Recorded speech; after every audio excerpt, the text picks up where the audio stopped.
Hey guys, what's up? It's Jack and welcome back to another video. And I don't know about you guys but from back in the day, back when he was making videos, I was a fan of the Marka J. He was probably one of the only two or maybe three channels or, gameplay channels that I used to watch. I always used to love his editing style and I really just enjoyed watching his videos or whatnot. And I was a big fan and I hope he's doing well. Obviously, he doesn't make videos anymore. He hasn't for years. But I was a really big fan of his. But coming up in Call of Duty, as well as making content creation about Call of Duty back in the day, I remember that there are certain things that stood out whenever I watched him, and every once in a while, whenever he would address a question, whether it was on one of his live streams or whether it was something that he mentioned in one of his videos or whatnot, I remember something very specific, and he was asked by a viewer or by someone in the comment section. It's like, how in the world do you not rage or do you not get angry whenever you get like quick scoped by a sniper, or when this happens or when that happens? And his answer was plain and simple. And ever since then, it stuck to me in my brain ever since then. And it not only did it totally make sense, but I agreed with him. And his response was that Call of Duty is not a fair game. Now, XDefiant is also not a fair game. I'm even going to go above and beyond and say that XDefiant is actually not a competitive game at its core. As a matter of fact, so many things, just like Call of Duty, so many things have to be changed and altered when it comes to XDefiant in order to make it competitive, in terms of which maps you play on, which game modes you play, what's banned and what's not banned, what attachments you can and cannot use, what abilities you can and cannot use. And the reason for that is because it makes the game less cheesy and it makes it more competitive because it relies a lot more on getting skill kills as opposed to something that will get you a guaranteed kill. That's one of the biggest reasons between a competitive shooter and a casual shooter. And when it comes to XDefiant, it is a casual shooter through and through and through yet again. There's so much cheese in so many different varying ways in this game that no matter how good you are, right? The most you can do is die less because of your skill. But at the end of the day, you're still going to find yourself being a victim to all the BS that XDefiant has in it.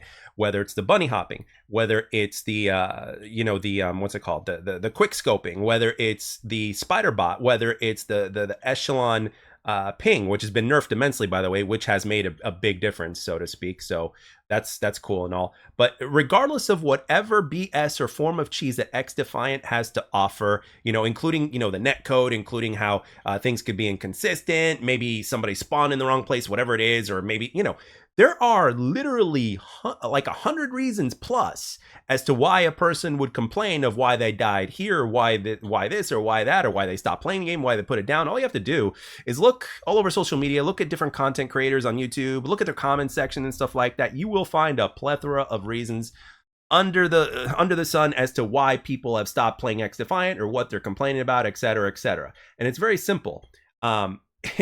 It is not a fair game. There are so many different things when it comes to a casual shooter like XDefiant that really make it unfair, regardless of whatever skill you're at, right? And let's be real here. XDefiant is actually one of the most casual, if not the most casual shooter that has come out in recent years. The biggest reason, obviously, is because there's no SBMM, EOMM in pubs. And another reason is because of the way the game plays, because of all the different kinds of ways that you can approach playing the game and all the different cheesy factors, so to speak, right? No matter what it is. So if you have that mindset, if you go in remembering like what the Marka J told us back in the day, to where it's like, it's not a fair game. Like, anything. I mean, the person that you're playing against could be on the better end of the server, right? The person that you're playing against might have even a better internet connection, whatever it is. Even if you boil it down to the very bare minimum, I mean, there's a reason, for instance, there's a reason why, okay, competitive gaming events are actually held, are not only like have competitive settings in terms of, what is banned and what is not banned in game, but also like in terms of the fact that it's got to be on LAN, right? So that way nobody has an advantage, so to speak. So it's as even Steven as it can possibly be. By the way, shout out to Optic Gaming. I just remembered that they had one COD champs, and Shotzi, who originally started in Halo and got a Halo ring in Halo 5, and had a Call of Duty championship as well back in Modern Warfare 2019, just got his third ring now with Modern Warfare 3, the current Modern Warfare 3. So man, only like what, 20 years old, maybe 21 at the most, and he's got 3 rings. Whew, man. And the question I have for you guys, real quick, for those of you guys that follow, I hardly follow anymore, but just a quick question though. Would you put him above Crim6 and Karma if he won one more ring, despite the fact that he doesn't have as many tournament wins? That's an interesting question. I'm kind of curious about that. I kind of just, want you guys to give me your 2 shakes about that if you even watch competitive. Just a thought. But anyway, back on topic here. At the end of the day, my secret to how I continue to play XDefiant, right? And again, I've mentioned this time again on this channel, but I'll say it again because a lot of you here are new, and it definitely shows in the comment section as well that a lot of you here are new. And that is that, like, a lot of the gameplays that you see in these recordings, a lot of the times I'm actually lying down on my stomach while playing this game on my very comfy mattress. I guarantee you. A lot of times I'm even listening to podcasts. The other day I was listening to an older podcast. I mean, it was up like months ago when Kurt Angle was on Joe Rogan's podcast. And I grew up with Kurt Angle because I used to watch the WWE back in the day, when Kurt Angle was in his prime. So much fun, man. The guy was so funny. He was so technical in ring and everything like that. So much fun. And to hear about his life and all the stuff, behind the scenes in WWE and all that kind of stuff is really cool. So a lot of times I'm not even using my headset. 90% of the time I'm not even using my headset. And every single time I die, excuse me, to a spider bot or to a quick scoper or to somebody who's bunny hopping literally all over the place that, is moving like so fast before I can even react because my ass is getting too old or because I'm just not, or I'm just not like, just don't give a damn or whatever the deal is. At the end of the day, all that stuff doesn't matter because, you're going to find yourself dying to a whole bunch of BS in the game. And at the same time, you might find yourself at a time to where there's not as much BS. See, that's the thing when it comes to an organic casual shooter, is the fact that it's literally different from a game-to-game basis. And that's one of the things that keeps me playing. But unfortunately, what happens is the mentality of today's gamers, because again, the mentality of players is not what it was 10 to 15 years ago, which is why a lot of people will say XDefiant should have come out 10 to 15 years ago. It would have been a banger. And on that aspect, I actually have to agree. You know what I mean? I still believe that XDefiant can make a difference, but it's just one of those games to where it's like, I'm pretty sure even the devs saw this coming. Like before they released the game, they knew that all this stuff would be coming, right? At the end of the day, I have it very simple. When it comes to any sort of multiplayer shooter that I'm interested in, whether it's XDefiant, whether it's going to be, a future Halo game, whether it's going to be whatever, right? If I'm interested in a particular multiplayer shooter, because it seems good or it seems interesting or whatnot, the first and basic question I have is, okay, does the game have EOMM or SBMM? If the answer is yes, then I won't touch it. If the answer is no, and if it seems appealing to me, I'll give it a shot.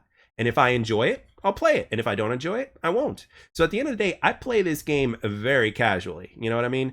Does a part of me still kind of, to a certain degree care about playing well? I would probably say like maybe 10 to 15% at most. Back in the day, I used to get aggravated by almost every single bullshit death that you can imagine that you can get in Call of Duty.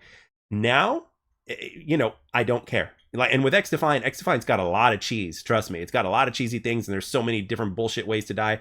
And I literally don't care. I do not care anymore because I know that the next game is going to be different. I also know that it's an organic experience, and I enjoy the way the game feels in terms of, I can just get my M16, which is the weapon I love to use most in this game, which is really surprising even for me. I get my suppressed M16 with no optics set up or whatnot, and I just do my thing. And the majority of the time, like let's say if I had a session where I played 10 games, right? 8 of those 10 games, no matter how much bullshit is in the game or not, I still get first place on my team. And a lot of the times I'm not even trying as hard as I can. And quite frankly, that's one of the other secrets that's actually keeping me playing this game is because I don't have to try. I'm playing the game by not trying. Like, as a matter of fact, even when I played Halo Infinite Ranked, the biggest reason why I played Halo Infinite Ranked is because I really enjoyed the battle rifle or the bandit rifle gameplay, so to speak. So I played that a lot, and I didn't care. I mean, it was nice if I was able to go up in diamond rank or whatnot, or to reach Onyx or something like that in ranked. But at the end of the day, most of the time when I played solo, and I played very similarly to the way I play this game here. I've got podcasts going on. I've got sometimes even a movie playing on the side that I'm just kind of listening to. Or so, one thing I need to do, I actually need to get my ebooks going. I need to get me some ebooks on Audible, and I need to start listening to some books. I think that's something I've been meaning to do for a while, but it keeps on escaping my mind. But whether it's podcasts, movies, whatever it is. Sometimes I even listen to other content creators and their videos or whatnot. I'm usually multitasking when I'm watching a lot of other people out there, whether it's driving around this beautiful neighborhood that's really close to where I live, or whether it's, doing other things or whatnot, even at the gym. Sometimes I even listen to videos at the gym. I'll listen to people, So at the end of the day, I literally play this game the way it's meant to be played, and that is casual. So my secret is, or should I say my mentality is, I think a lot of people are like, I mean, I understand that people in today's day and age take gaming a lot more seriously for their own personal reasons, and that's whatever. You know what I mean? I'm not going to make this a video about to where you should change your mindset. However, I will say this: if the game is actually meant to be played casually, which it is, I think you'll actually get the most out of it if you actually just kind of laugh off the BS, because BS is going to happen. It's simple as that. So if you laugh it off, and if you manage to get to the point to where you don't take the game as seriously anymore, I think you'll have a lot more fun playing it. There's always going to be a few things that are going to aggravate you, but if you ever get to that point some way, somehow, to where it just doesn't bug you anymore, and you just end up rolling your eyes, and it's like, hey, whatever, I'm just going to spawn in and keep doing my thing, whatever, or the next match will be different because the game is organic. If you start actually embracing that sort of concept and not, not having certain expectations of the game, at least for now, I think you'll end up having a lot more fun. But again, easier said than done, because today's community is not like the community of 10 to 15 years ago, which would have been perfect for XDefiant back in the day, but it is what it is. But anyway, guys, I just kind of wanted to mention that in this commentary. So at the end of the day, XDefiant is not, what's it called? It's not a fair game. It's not a competitive shooter unless you're playing ranked, but even that needs fixing, because ranked right now is not really in a bad state from everything I've seen and I've read and all that kind of stuff. But if you just remember that that's the flavor that casual shooters have, then I think you'll have a much more better time. So keep things simple, guys. So anyway, with that being said, I hope you guys enjoyed this video. I hope you had a great weekend, and I hope you have a good week. And thank you all for taking time to watch and or listen, and I'll catch you guys on the next one.